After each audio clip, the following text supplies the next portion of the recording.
हम्म। और यहाँ हमें सर, हम तो नया पार्लियामेंट खोल देते हैं, we open a brand new building, एकदम high tech, hmm, super this that lights and cameras and action and there's wall engraving and by the way एक चीज है जो बड़ी मस्त है which everybody, let me say this sir, all media has missed. There hmm, is a pendulum which is there, a self balancing pendulum which has been put up there as ancient Indian technology का एक छोटा सा demo बनाया है वहां पर, हाँ, and this nobody is covered, it is actually quite a marvel. तो ऐसी इट्स ऐसी नॉट छोटी कवर्ड। छोटी चीजें चीजें वहां पर हैं, we are making new stuff. हाँ, How does this play into context? See one thing you have to understand, इसको आप ग्लोबल पर्सपेक्टिव में देखें। जो पहले के टॉक्स में भी मैंने आपको बताया कि डी डॉलराइजेशन जो है, इसके साथ डीकोलोनाइजेशन का वेव शुरू होगा। और वो स्पेसिफिक टर्म जो डीकोलोनाइजेशन मतलब 1.5 साल से मैं यूज कर रहा हूँ, ग्लोबल टाइम्स का उसमें आर्टिकल आ चुका है कि India and China, India morally and ethically we support India's decolonization. और उन्होंने यहां तक कह दिया कि world can accommodate rise of both India and China. मतलब Hmm. जो मैं बार बार ट्वीट कर रहा था कि Russia, India, China will clearly demarcate their sphere of influence, ये उसी डायरेक्शन में जा रहा है। जब वो बोल रहे हैं कि वो दोनों को अकोमोडेट किया जा सकता है, इसका मतलब ही ये होता है। अब हमें ये समझना है इसमें कि न्यू पार्लियामेंट जो है, ये जब से ये प्रोजेक्ट शुरू हुआ था, हमने उसने काफी सारा अपोजिशन हुआ, आपने देखा ही है। और क्योंकि अपोजिशन पार्टीज जानते ही हैं कि 5-10 साल बजट ओवररन करके प्रोजेक्ट कंप्लीट करना, उसमें से मलाई खाना, ये उनका हैबिट रहा है। तो उनको ये स्टाइल सब है, हाँ। डाइजेस्ट नहीं हो रहा कि कैसे इतना जल्दी प्रोजेक्ट कंप्लीट हो गया बिना करप्शन के, तो डाइजेस्ट नहीं हो पा रहा। अच्छा, वहां पे सिंबोलिज्म है, वो भी डाइजेस्ट नहीं हो पा रहा। क्योंकि हमें ये समझना है कि ट्रांसफर ऑफ पावर जिसे हम बोलते हैं, राइट, जो जवाहरलाल नेहरू के टाइम पे हुआ 1947 में, ट्रांसफर ऑफ पावर का मतलब होता है कि इंडियंस ने एक्सेप्ट किया कि British rule was a legitimate rule, ये सही में हक वाले हमारे रूलर थे। इसका मतलब होता है ट्रांसफर ऑफ पावर। तो उस ट्रांसफर ऑफ पावर को रिजेक्ट करना बहुत ही जरूरी था। ये मैंने लास्ट ईयर ट्वीट किया था कि Asia will get independence from Britain in 2023। ये मैंने इसीलिए ट्वीट किया था।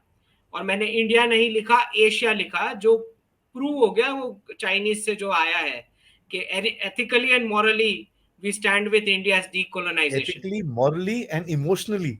इमोशनली। और ये इंपॉर्टेंट इसलिए भी है क्योंकि we do not we why would we take our power from Britain, जब हम मानते ही नहीं कि आप लेजिटिमेट रूलर थे। ठीक, तो उन्होंने सेंगोल को नेहरू के टाइम पे वॉकिंग स्टिक बोला या जो भी बोला। जो प्रोसेस की दिक्कत है, जो प्रोसेस किया गया कि सेंगोल पहले माउंट बैटन को दिया गया और फिर माउंट बैटन से पास होके नेहरू को आया, तो वो ट्रांसफर ऑफ पावर का जो प्रोसेस, हम उसी को रिजेक्ट करते हैं। We don't need to take power from Brit, we are not accepting कि Britain was a legitimate ruler over us, we treat them as an invader. तो उसका रिजेक्शन बहुत जरूरी था कि हमारे जो धर्मगुरु आचार्य है वही सेंगोल से प्रधानमंत्री का राज्याभिषेक करें डायरेक्टली, राइट।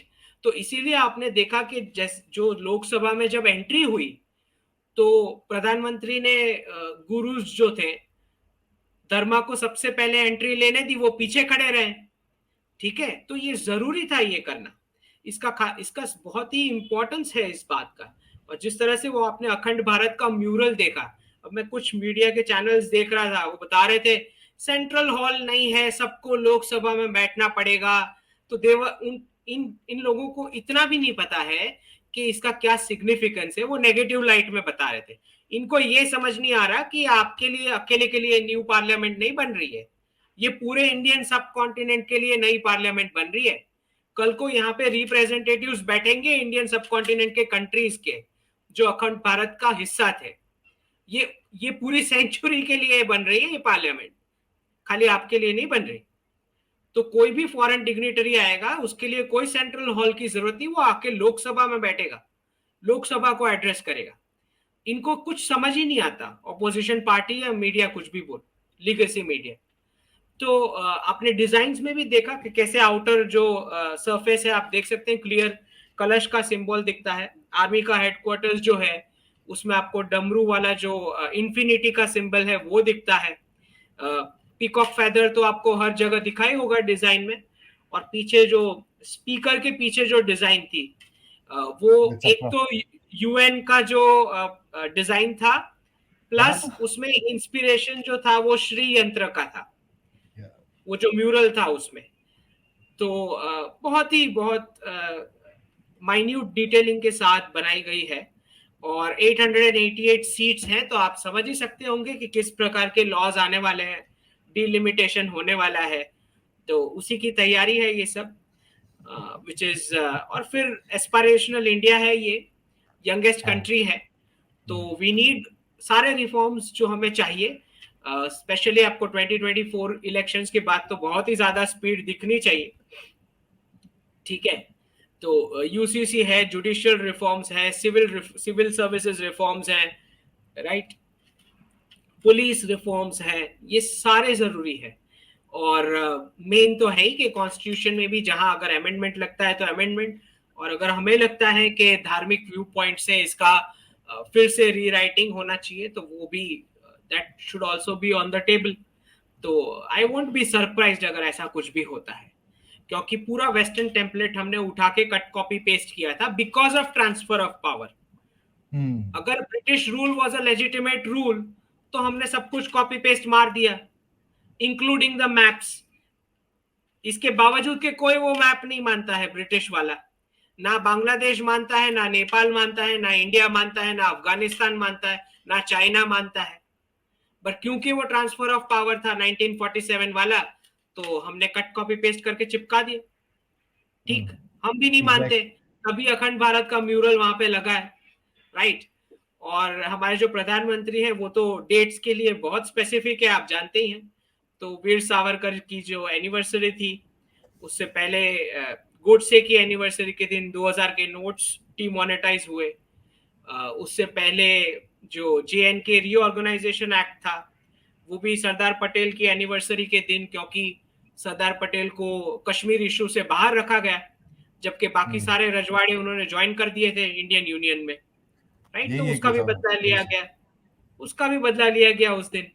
तो डेट्स तो बहुत ही स्पेसिफिक होती है हमारे जो भी एक्शन होती है उसकी। तो यही है न्यू पार्लियामेंट का ये सिंबलिज्म है।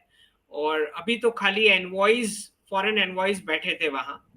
मैं जो बता रहा हूँ कि पूरे इंडियन सब कॉन्टिनेंट के लिए बना है।